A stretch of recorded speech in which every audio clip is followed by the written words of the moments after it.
Okay, this is going to be a quick overview of basically sugar and insulin. Basically, what happens whenever you eat sugar and all that kind of stuff, which correlates to insulin. So, insulin spikes, things like that. So, whenever you do eat sugar, so if you do eat things that contain preservatives that are sugars or just straight up sugar like honey, um, you know, I guess more things like that.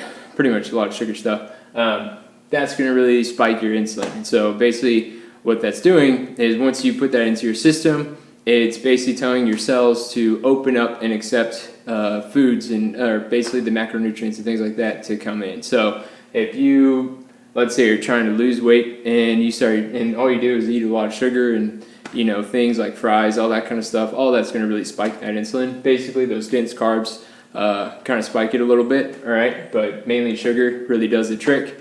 But if you start eating those types of things, you're opening up your cells, and your cells are then just taking in all of that, all those macronutrients and stuff. So if your cells open up and it's just taking in all those carbs or those, the carbon and all that kind of stuff that comes in, and let's say that if you start taking that, you start eating all of that, and if you know my previous videos,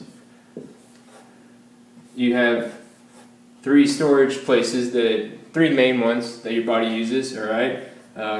Glucose or blood sugar, basically, glucose, glycogen, muscle glycogen, sorry, and then fat. All right. So if your cells are then taking in all that, all those things that your cells are opening up, right? They're taking it all in, taking all the carbs and all that stuff in. Let's say this level is already full, and then let's say this one was halfway and starts taking in more and more. And you're not really doing any type of activity. You're just eating waffles and stuff with syrup or whatever it is in the morning. You're not really doing anything, and then that starts getting full, and then now all you're doing is just adding into the fat storage, basically, all right? So all that sugar is just going straight into here and getting converted into fat.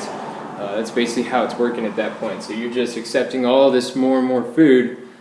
This is just a quick overview and gist of how the cells work a little bit. All right, this is not at all everything. There's a whole lot more that goes into this stuff, and with insulin and all those things, this is just kind of helping you understand. But that's basically what's happening at that point. All right, so if all these things, all these stores and stuff are already full, and you just start taking in a lot of sugar, and you're eating other things with it, like more carbs, more fats, all that kind of stuff, all that's happening is that it's just getting stored as fat. All right.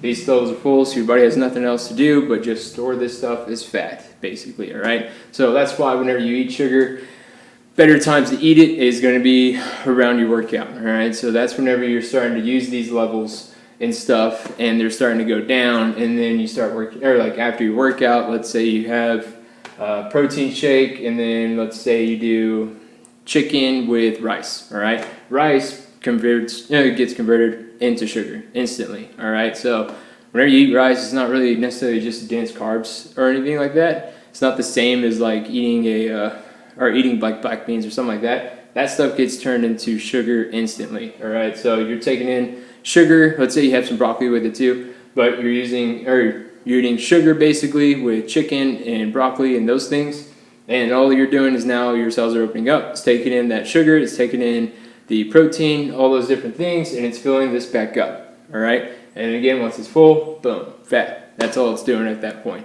all right? So you want to limit the sugar intake as much as possible. Try to time it a little bit. If you're trying to lose weight and body fat, you probably want to really just limit this period kind of thing, not really, time it necessarily. It's okay to have a little bit, small doses, different things like that, but you really want to try and limit it, all right? So that's basically kind of a big overview and gist of how this works.